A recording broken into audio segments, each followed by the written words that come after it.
Welcome to My Green Comms, the podcast for people who care about communicating sustainability with clarity, confidence, and zero greenwash. This show is here for the thousands of small and mid-sized businesses and changemakers who are doing the work but often struggle to talk about it. Because let's be honest, sustainability communication has gotten noisy, regulations are tightening, expectations are rising, and the pressure to say the right thing can feel overwhelming. So each episode, we break it down. We explore the stories, strategies, and real-life lessons that help brands communicate with integrity, avoid the traps, and build trust without the jargon. You'll hear practical tips, conversations with experts, and the occasional rant about buzzwords we should retire forever. Whether you're a comms professional, a sustainability lead, a founder, or just someone trying to make sense of this evolving space, you're in the right place. Welcome to the Deep Dive, where we take the sources, rip them apart, and distill the knowledge you need right now. Today, we're diving into a challenge that really dictates reputation, investment, and increasingly legal standing. How do you communicate your environmental impact without falling headfirst into the greenwashing trap? And this deep dive is built around some really critical insights from Lee Green, the founder of My Green Comms. It actually aligns perfectly with the mission of their work. This is episode 4 of the My Green Comms podcast, which is all about credible communication, because you, our listener, are often facing this massive pressure to show you're making a difference. And that pressure, well, that's exactly where the risk starts. When you feel overwhelmed, you start overstating. And that overstatement is where the liability lives. I mean, we have to be really clear that good intentions are no defense when it comes to greenwashing. It doesn't just damage your brand. It erodes stakeholder trust almost instantly. And crucially, it invites increasingly aggressive regulatory scrutiny, from entities like the FTC in the US or the EU under its Green Claims Directive. What's fascinating here is the core tension Lee Green highlights, the word impact itself. Impact. Yeah, it has become perhaps the most overused and misunderstood term in sustainability communications. Because it's so generic, it often creates this space for companies to project confidence far beyond what they can actually back up. Yeah. We need to define impact with surgical precision if we want our claims to stand up. Okay, let's unpack this core issue then. Right. The central finding in this material is, well, it's almost comforting, actually. The real danger isn't underclaiming your progress. Right. If you're being honest about small steps, that's fine. The massive risk comes from aggressively overstating your achievements. And the sources make it so clear that most greenwashing doesn't come from, outright fabrication or malice. It almost always stems from vagueness. It's that vague language that sounds impressive in a report but means absolutely nothing when you actually look at it. Exactly. We see 3 main culprits emerge again and again. First, there's that vague language that just masks inertia. Mm-hmm. Second, you see future tense promises things the company will do being presented as if they are current reality. Oh, that's a big one. And third, and this is maybe the most insidious, is when an isolated single action improvement is framed as systemic, system-level change for the whole organization. That disproportionate framing is what auditors and consumers are trained to look for now. So the sources are really encouraging a massive mindset shift here. Instead of feeling forced to tell a story of perfection, like you've already reached the destination, we have to focus on a story of progress and acknowledging that sustainability is, a messy journey. That's the critical pivot. A truly credible impact story, according to this material, focuses on 4 interconnected elements at the same time. 1, what has been done. 2, what has been learned during that action. 3, what is changing as a result of those lessons. And critically, 4, what still needs work. Wait, so we're saying the vulnerability isn't just the lie, but the omission. That feels really counterintuitive to how marketing departments usually operate. Isn't there a fear that admitting you've learned something suggests you got it wrong the first time? That's the old thinking, but the source material pushes back hard on that. The audience today, especially sophisticated B2B customers and regulators, is far more comfortable hearing, we are not there yet. Or, we learned this pilot failed, and here's why it informs phase 2. Okay. They have zero tolerance for unearned confidence, but a high tolerance for nuanced, honest efforts.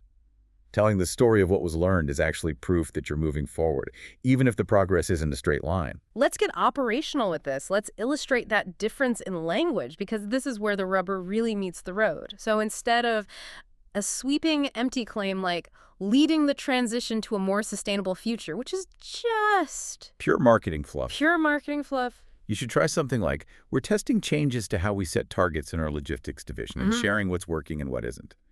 The second sentence is slower, it's more careful, and it's far more defensible because it acknowledges the difficulty, the pilot stage, and, frankly, the humility required to change these huge, complex systems. Or another one, ditching that vague, impossible promise of driving system-wide change. And instead trying, we are contributing to a wider collaborative industry effort, but progress depends heavily on partners, suppliers, and supportive policy too. That version acknowledges complexity, it defines the boundaries of your influence, and it actually earns you credibility because it reflects reality. That brings us directly to the first critical demand the material makes, which is takeaway 1. Vague is a red flag. Be radically specific. This feels like the golden rule of all this. It is. Generic, vague terms like eco-friendly, sustainable, or green. They're popular, but they are just buzzwords until you inject detail. They are liability without the backup. To be credible, a claim has to instantly and clearly answer 4 basic questions. This is the listener takeaway we need everyone to really internalize. Okay, what are the 4 questions? 1. What action was taken? 2. What actually changed? 3. By how much? And 4. Compared to what? You have to quantify the net change. Let's walk through that because that specificity is what transforms the claim. So say a company wants to talk about its supply chain effort. They might start with something weak like, we're making a positive impact across our value chain. Which fails all 4 tests immediately.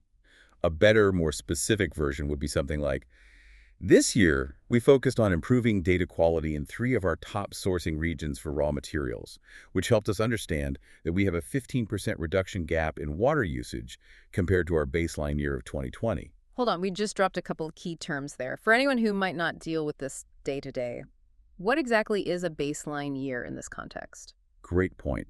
A baseline year is simply the fixed point in time. It's the anchor against which all future progress or regression is measured. If you say you cut emissions by 10%, that's meaningless unless you specify 10% compared to what year. Right. If you set a baseline year too long ago, say 1995, that 10% might not be impressive at all. Credibility requires defining that anchor point so the comparison is fair. That definition is so essential. If your claim can't survive a simple follow-up question like, how do you know, or compared to what, the sources suggest it's probably doing more harm than good. And that leads directly into takeaway 2. If you can't show the proof, you don't have it. Specific claims are only valuable if they're supported by tangible evidence. And this proof isn't just some internal data. It needs to be the kind of documentation you can stand behind publicly. What does that evidence look like in practice? It includes up-to-date metrics, the clearly stated baseline year we just discussed, Yeah. documented methodologies that explain how you reach the numbers, and importantly, transparent explanations of any limitations or data gaps. The sources really stress that just saying, oh, the data exists internally is rarely enough. The evidence needs to be explainable under pressure. You have to be able to talk a regulator through it. Exactly. Or a journalist. Clearly and confidently. Okay, here's where it gets really interesting, because we're moving beyond the metrics to the messaging itself. Let's talk about takeaway 3, which deals with scope. Don't let one good deed create a misleading halo. The halo effect. This is a classic communication error. It's often unintentional, but it's highly dangerous.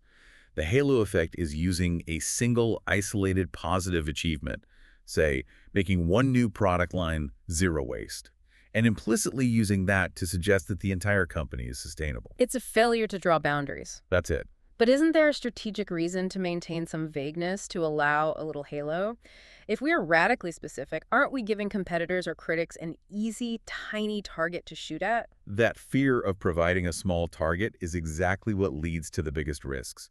When you overclaim, you open up the entire company to scrutiny.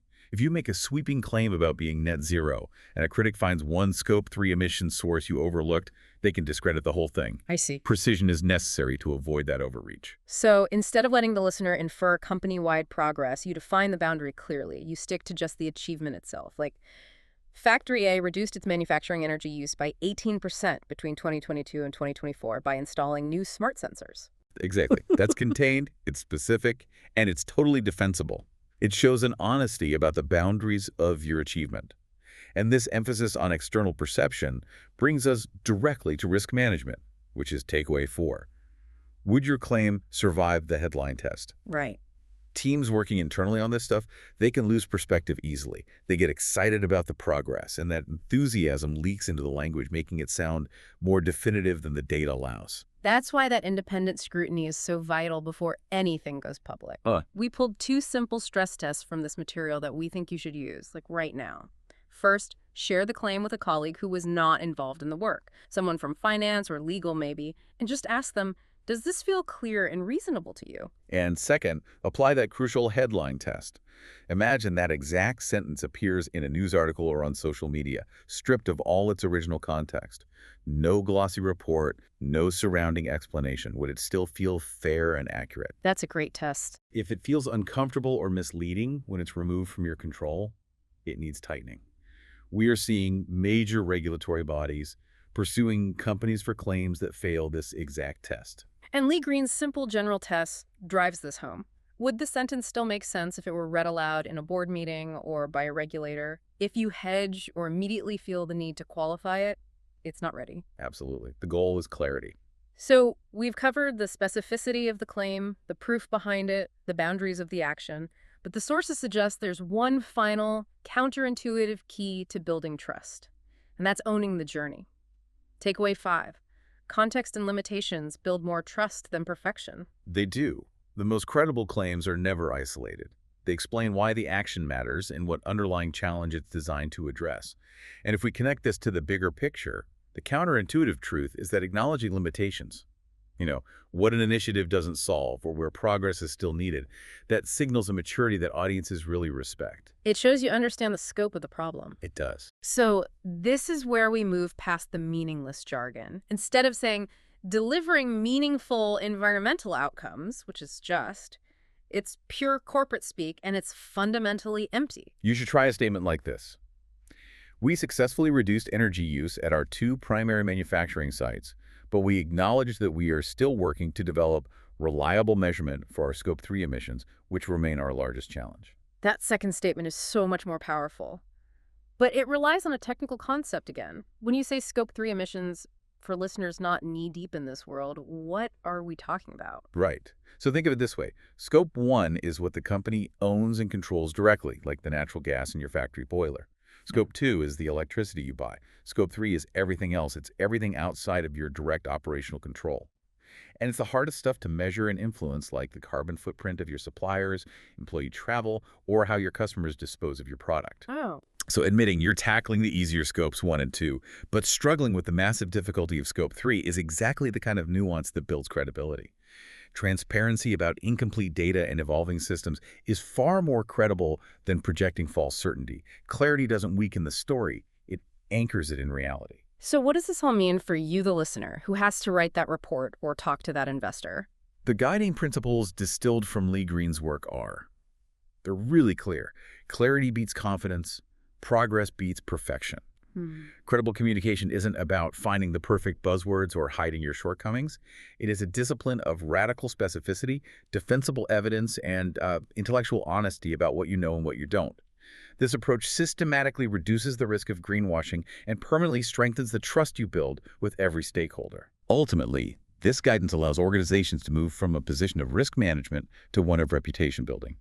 It means being precise, proportionate, and transparent about what you can credibly say today. It doesn't require silence until everything is perfect. It demands honesty about the ongoing journey. So if acknowledging limitations is the key to trust, here is a final provocative thought for you to carry with you. Think of one common green claim in your industry, one that currently projects perfection or total confidence, maybe about being fully sustainable or carbon neutral. What single specific boundary or limitation would make that claim exponentially more credible if the company simply admitted what it hasn't solved yet, or their due data is still incomplete? Where's the greatest vulnerability that, if admitted, becomes their greatest strength? We challenge you to look at those common claims differently. Until next time, keep digging. Thanks for joining. If you found today's conversation useful, feel free to share it with a colleague, a friend, or someone who's currently wrestling with their latest sustainability comms challenge and could use a little support. For more tips, resources, and weekly insights on how to communicate sustainability responsibly without the fluff, sign up for our newsletter or try out the free version of the My Green Comms AI tool. You'll find everything at mygreencoms.com. And if you're enjoying the podcast so far, a quick follow or review helps more people find it and join this community of credible communicators. Thanks again for listening. And remember, good sustainability stories don't need to be complicated. They just need to be honest. Until next time.